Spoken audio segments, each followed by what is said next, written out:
नमस्ते, मैं हूं परमवीर सिंह। आप खबर पॉइंट देख रहे हैं और आज हम बात करेंगे उन कागजात की जो बिहार के नेता सबसे कम दिखाना चाहते हैं। वो कागज जिन पर उन्हें खुद सच लिखना पड़ता है, अपनी दौलत, अपने कर्ज, अपनी पढ़ाई और कभी-कभी अपनी ज़िंदगी के वो पहलू जो वे जनता से छुपाते हैं। जी हाँ, हम बात कर रहे हैं नामांकन के वक्त दाखिल होने वाले शपथ पत्र की। बिहार विधान परिषद की 10 सीटों पर चुनाव हो रहे हैं। एक सीट पर उपचुनाव भी है। एनडीए के 9 और आरजेडी के एक प्रत्याशी ने सोमवार को अपना नामांकन दर्ज करा दिया और इन्हीं नामांकन के साथ जो शपथ पत्र आए उनमें जो खुलासे हुए वो चौंकाने वाले हैं। किसी के पास 35 किलो चांदी है, किसी के घर में 89 लाख का सोना है, किसी के खाते में संपत्ति से ज़्यादा कर्ज है और एक नाम ऐसा है जो मुख्यमंत्री नीतीश कुमार के बेटे हैं और जिनकी इंजीनियरिंग की डिग्री आज भी अधूरी है। तो देखिए पूरी कहानी एक एक नाम के साथ। शुरुआत करते हैं उस नाम से जो इस पूरे नामांकन दौर में सबसे ज़्यादा चर्चा में है, निशांत कुमार। मुख्यमंत्री नीतीश कुमार के बेटे जदयू के टिकट पर बिहार विधान परिषद में दस्तक देने की कोशिश। अब सबसे पहला सवाल जो बिहार की जनता ने उठाया है वो शैक्षणिक योग्यता का है। निशांत कुमार ने 1998 में पटना साइंस कॉलेज से इंटर की परीक्षा पास की। इसके बाद उन्होंने रांची के बिरला इंस्टीट्यूट ऑफ टेक्नोलॉजी यानी बीआईटी मेसरा से कंप्यूटर साइंस इंजीनियरिंग में दाखिला लिया, लेकिन 8 सेमेस्टर में से सिर्फ 5 सेमेस्टर पूरे करके यानी बीच में ही कोर्स छोड़ दिया। 2001 में यह सिलसिला रुक गया और आज तक वो डिग्री अधूरी है। लेकिन इस शपथ पत्र में एक और बात सामने आई और वो बात है एक फ्लैट की। पटना के पॉश इलाके शास्त्री नगर में शिव राधिका कॉम्प्लेक्स की 5वीं मंजिल पर स्थित 2160 वर्ग फीट का यह फ्लैट, जिसकी कीमत करीब 91 लाख रुपए आके गई। निशांत ने खुद अपने शपथ पत्र में इसका जिक्र किया है और यह फ्लैट उन्हें जदयू के दिग्गज नेता ललन सिंह ने गिफ्ट किया है। तो सोचिए, ललन सिंह जो जदयू के राष्ट्रीय अध्यक्ष रहे हैं, अभी केंद्रीय मंत्री हैं, मुख्यमंत्री के बेटे को एक, अब तो पूर्व मुख्यमंत्री कहेंगे, खैर आदत से हम लोग मजबूर है, अभी भी नीतीश कुमार को हम लोग मुख्यमंत्री ही याद रखते हैं, है ना। तो आप समझ लीजिएगा पूर्व मुख्यमंत्री की चर्चा में यहाँ पे कर रहे हैं। पूर्व मुख्यमंत्री के बेटे को 91 लाख का फ्लैट तोहफे में दिया। यह सियासी रिश्तों की एक परत है जो कागज पर लिखी तो जाती है, लेकिन सवाल उठाने वाले बहुत कम होते हैं। और कहते भी हैं जब बाप के छाया मिले तो डिग्री का क्या काम। बिहार की राजनीति में आज भी यही सवाल उठता है। अब आते हैं एक दिलचस्प नाम पर।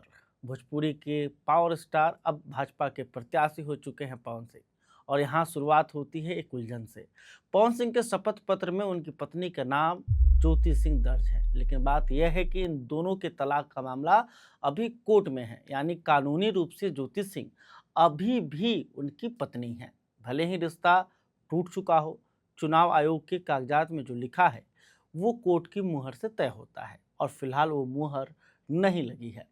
अब बात करते हैं पवन सिंह की संपत्ति की। 2024 के लोकसभा चुनाव में उन्होंने जो शपथ पत्र दिया था उसमें उनकी कुल संपत्ति 16 करोड़ 74 लाख रुपए थी। अब यानी इस नामांकन में वो आंकड़ा बढ़कर 19 करोड़ 44 लाख रुपए हो गया है। मतलब सिर्फ 2 साल में 2 करोड़ 70 लाख रुपए की बढ़ोतरी। और साल 2024-25 में उन्होंने 93 लाख 95 हज़ार रुपये का इनकम टैक्स भी भरा है। यह संख्या बताती है कि आमदनी जो है वो ठीक ठाक है। लेकिन सबसे ध्यान खींचने वाली चीज़ है उनकी गाड़ियाँ। पवन सिंह के पास कुल 5 गाड़ियाँ हैं जिनकी कुल कीमत 3 करोड़ 82 लाख रुपए से ज़्यादा है। इनमें से एक है टोयोटा लैंड क्रूजर जिसकी कीमत 2 करोड़ 68 लाख रुपए है। बिहार की उस राजनीति में जहां नेता जनता के बीच आम आदमी की छवि बनाकर चलते हैं, वहां इस तरह की गाड़ियों में बैठकर किस तरह का संदेश जाएगा, ये भी सोचने वाली बात होगी। इस पूरे नामांकन में सबसे धनवान प्रत्याशी हैं राजद के सुनील कुमार सिंह। उनकी कुल घोषित संपत्ति है 54 करोड़ रुपए। यह आंकड़ा अकेले ही इस चुनाव में सबको पीछे छोड़ देता है।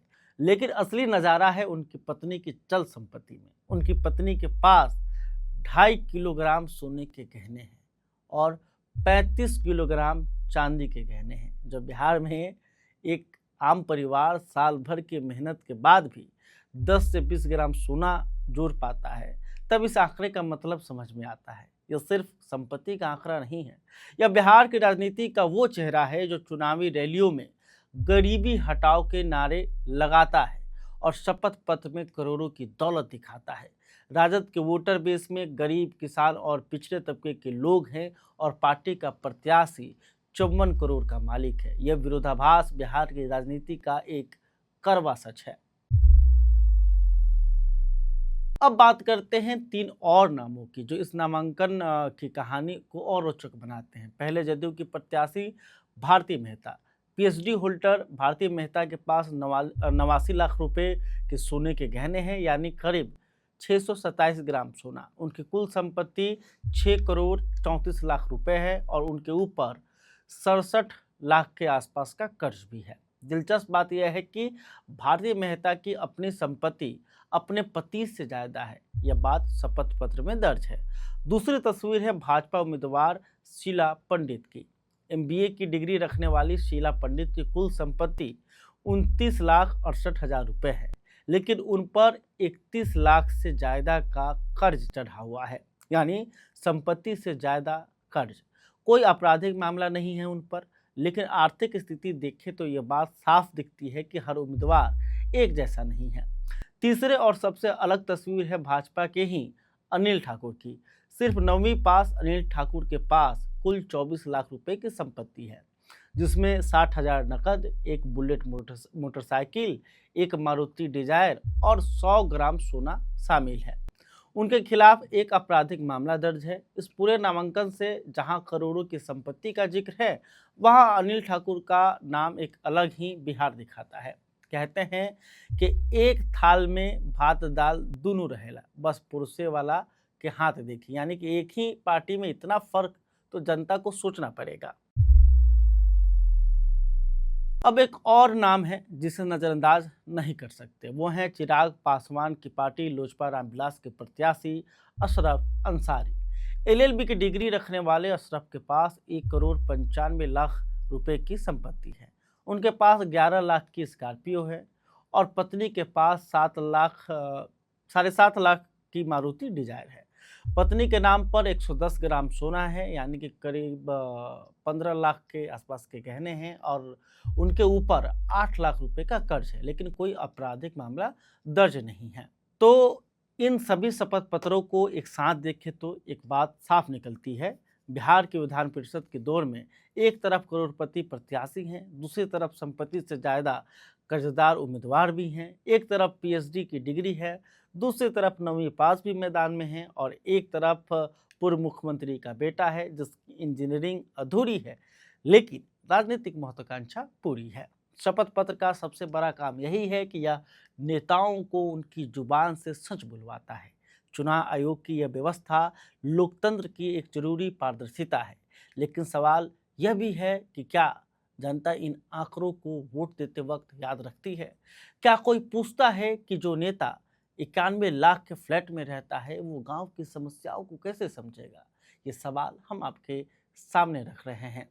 खबर पॉइंट पर हम यही करते हैं, आंकड़े उठाते हैं, सवाल करते हैं और जनता के सामने वो तस्वीर रखते हैं जो मेन स्ट्रीम मीडिया अक्सर नज़रअंदाज कर देती है। अगर आपको ये रिपोर्ट ज़रूरी लगी तो इसे शेयर करें ताकि बिहार का हर वोटर ये जाने कि उसके नाम पर चुनाव लड़ने वाला आखिर कौन है।